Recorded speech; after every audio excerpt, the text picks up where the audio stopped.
Well, greetings and salutations, my excellent friends. I hope you're having a fantastic Sunday. It's early here in the morning in the United States, meaning that it is most definitely coffee time. Cheers.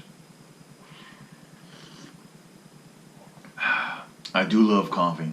I do love the morning, and I love some of the amazing Starbucks mugs that we have. And this is a special one from Shanghai. So, in my last vlog, I asked you to send me some questions on what you would like to see, things that you were interested about my life since returning to the United States, and I actually got a fair number of questions. So, in today's vlog, I'd like to actually respond to a few of them. First up is Mr. Robert Brooker. Robert wrote in, I was wondering if you brought with you any kitchen appliances from Korea, because I'm asking to see our kitchen, the Meal Command Center. Well, sorry, Robert. No kitchen this time. No apartment tour this time. We wanted desperately to bring our pressure rice cooker back from Korea because it was totally awesome. However, here in the United States, electricity is 110. In Korea, electricity is 220. And unfortunately, the appliance, our pressure rice cooker, was not 110, 220. A lot of the other appliances that we had in the house, for example, our electric mattress heater, that was 110, 220, no problem.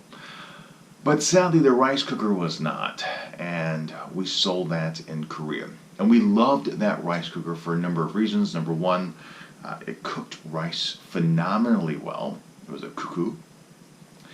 So we had the regular mode, and we also had the turbo mode, which is what I like to cook. I like my rice done quickly. Boom, and it's done. But also, because of the insulation and the way that it was constructed, we would actually let things stay in there for a day and a half or so on warming mode. So we'd make the rice. Between the two of us, we would normally have about 4 cups of rice in about 2 days or so.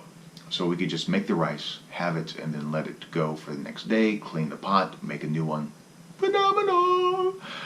But sadly, yes, that didn't make it to the United States. A number of other people also asked if I was going to do some walking around videos to kind of repeat what I did with the walk and talk in South Korea, but here in the DC area. And I think that's a great idea. We actually were planning to go out and do that this weekend, but unfortunately time got away from us. We had to do a lot of household chores this weekend, and it's Christmas time, so we gotta do some shopping. Yeah, some shopping, some other things to get ready for the holidays. But next weekend, we are doing something I've never done before, something I think is pretty cool, and I'll be taking the camera with me and filming that as well. The other thing that we are planning on doing that I want to do is for VOA, I actually did a series, well, I'm still doing the series called Did You Know? And one episode focused on the downtown historical walks. And I kind of condensed one of the many walks down into 2 minutes. But I think I'd like to go back and do that with Joe. Do it as a walk and talk around, because there's so much history, so many interesting things to see in the downtown corridor that I'd like to do that again. So yes, more walks will be coming. Jenny asked to see a day in the life, and that's going to be tough, mainly because when I go into the office, there's not a lot of opportunity, and Siri has woken up. There's not a lot of opportunity to film.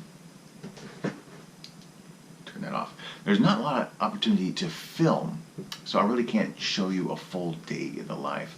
There are some opportunities to film some behind the scenes aspects as we produce radio shows or television shows, but we'll probably do those as Facebook Live events rather than a vloggity vlog. But who knows? I might take the camera in with me next week and film inside the studios. It's always fun to do that. Eric wrote in asking me if I was going back to Korea because the USA is boring. Now, I take exception with that because I don't think the United States is boring, not in the least, especially not here in the nation's capital. But am I going back to South Korea? Right now, I have no particular plans to travel to South Korea or really anywhere in general. My work is here. I will be taking a summer vacation, but that won't be going to Asia. But I hope to get back to Asia. I do love South Korea. I do love the Philippines, Thailand, and my friends in Singapore and Hong Kong and Japan. Would love to reconnect and see everyone once more. Jungmin also asked to see some real life things, and we had a little banter back and forth about what that really meant. And that was kind of going back to the early vlogs when I got back to Korea. You know, what are little snippets of real life? So convenience store, shopping, life on the street, things that may be different than Asia. And I think that's a great idea. Maybe not so much for the U.S. audience, but for my fans overseas to get a glimpse into what life is like, things you need to have here. And I think I might do some subway stuff because that coming from Seoul, coming from Tokyo, coming from Hong Kong, where the subways are absolutely amazing, to come to Washington, D.C. and have to put up with the subway here, yeah, not so much fun. And finally, Sinclair asked a question about culture shock or things have changed, and if I was planning to travel outside the D.C. area. Traveling outside D.C., absolutely. For a long time, my wife and I had a tradition of going to Soraksan on the east coast of Korea to see the fall colors change. And here in D.C., we like going down to the Shenandoah Valley and Shenandoah National Park and doing the Skyline Drive for that. So now that I have this GoPro, we'll be doing that. Oh, yeah. Oh, yeah. Philly a couple times, but yes, we definitely want to get out and do a little bit more here and there.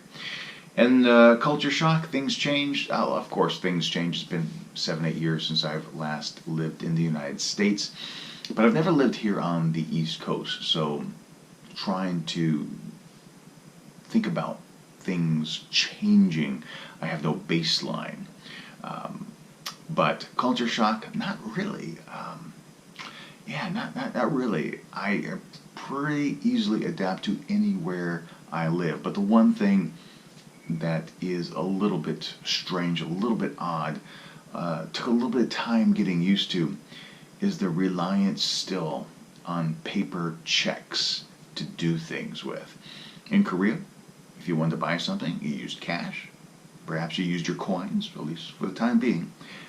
You used your credit card, your debit card, and you wired money instantly from your phone to the destination.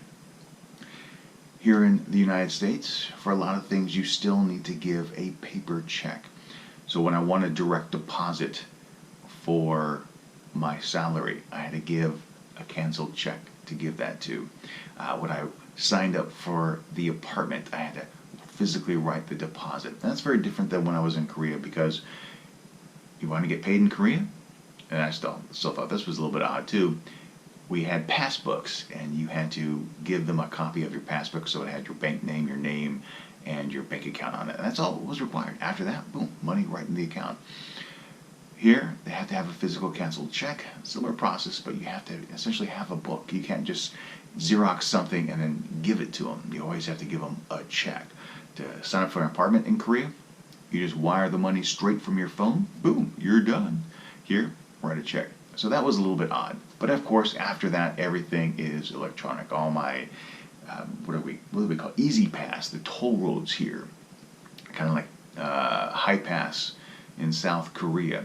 That's all electronic. Sign up on the web, give them a credit card, give them a bank account, boom, right in there.